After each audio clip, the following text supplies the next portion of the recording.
Hi, this is Neil's on Dynasty. Like, share, subscribe, buy silver and platinum. Be kind, helpful, and grateful. All good things to do in life. Uh, this report is about England screwing up the world.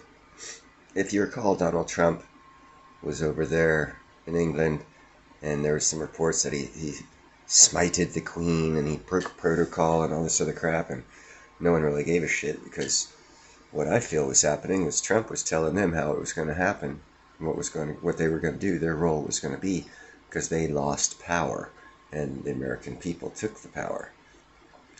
And now England is following through with what I believe was a Trump plan that was laid out for them, because they're the ones that need to take responsibility for all this world shit, because they are the great manipulators. If you look back at the pirate days. Oh, this is an interesting story. The skull and crossbones is a symbol of John the Baptist. The Templars used it. They wanted freedom, liberty for everybody. They got wiped out. They were fighting, basically, what turned out to be royalty in England, France, Italy, the Pope, the Vatican, all this other crap. So, the Pope and the French king got together and basically murdered all the Templars and stole all their gold. Then, a couple centuries later, the pirates come up. They were formed by the English, called privateers, and then when the English got their way, they made the privateers pirates.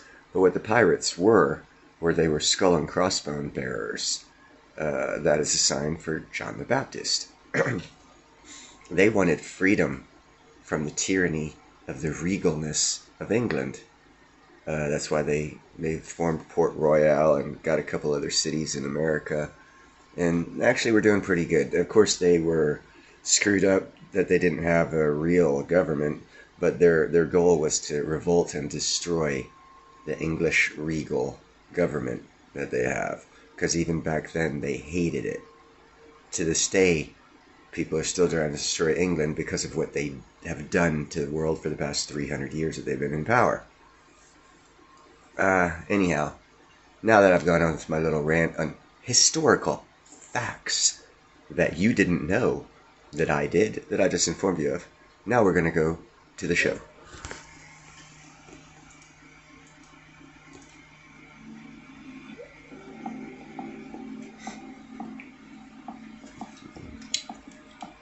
The war in Ukraine would have ended in April this year, as Russia and Ukraine agreed to a tentative peace plan. Then, British Prime Minister Boris Johnson happened. Boris Johnson landed in Ukraine unannounced, catching even the Ukrainian regime by surprise. Startling details of the intent of Boris Johnson's sudden visit to Ukraine are now beginning to come out. It turns out the then British Prime Minister, at the behest of the West, scuttled any chances of Ukraine and Russia settling for peace. Okay, first off, that's very important because now people are saying in the stock market and in the finances, if there's peace over there between Russia and Ukraine, stock markets will balance off and everything will be good. Well, you heard it. That's not going to happen. It's already been a foregone conclusion. That's not going to happen. There's another game in play. This is what I'm trying to wake you people up to.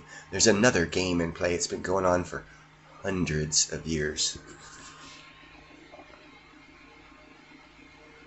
But when it controlled part of the Donbas region and all of Crimea, and in exchange, Ukraine would promise not to seek NATO membership and instead receive security guarantees from a number of countries.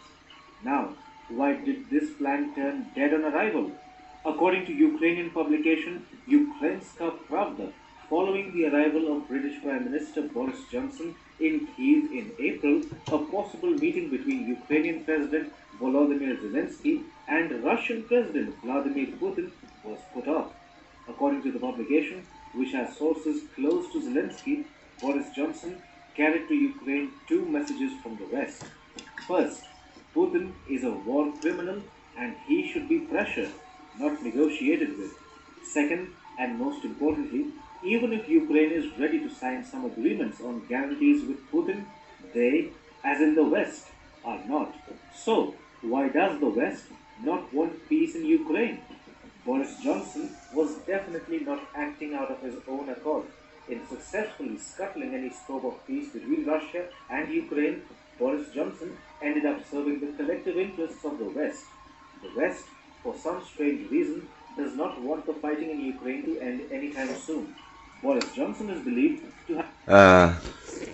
I can tell you why the West doesn't.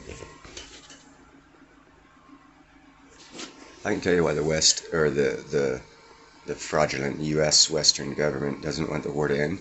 Because if the war ends, the UN can finish up their investigation on war crimes, and they will discover that President Biden and Hunter and Hillary and Obama have been doing illegal things over in Ukraine since Ukraine was formed. And that's why. Have told Zelensky and his government in Ukraine that the West believes Putin was not really as powerful as they had previously imagined and that there was a chance to quote unquote press him. Countries in the West, like the United States, United Okay, countries in the West, like the United States, my ass. Countries in the West that were overtaken by an illegal criminal organization run by Joe Biden that are now running the country want that. The American people don't want that.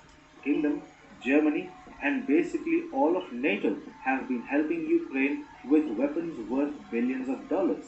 The conflict in Ukraine coming to an end would mean Western defense manufacturers would not be able to mint the kind of money they are currently making.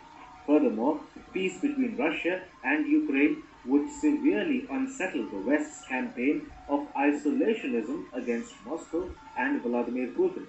Eventually, the world's trade with Russia would return to normal and Moscow would demand for sanctions to be lifted if Ukraine's security is to be guaranteed.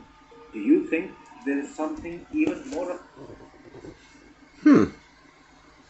I just bring you the TV programs and I tell you what I know. Yeah, I got all this information. I'm insane. I just make up these lies. I didn't spend 30, 40 years of my life researching the Templars, researching pirates, researching Christianity. I wasted no time in my life researching any of this shit. I'm talking out my ass right now.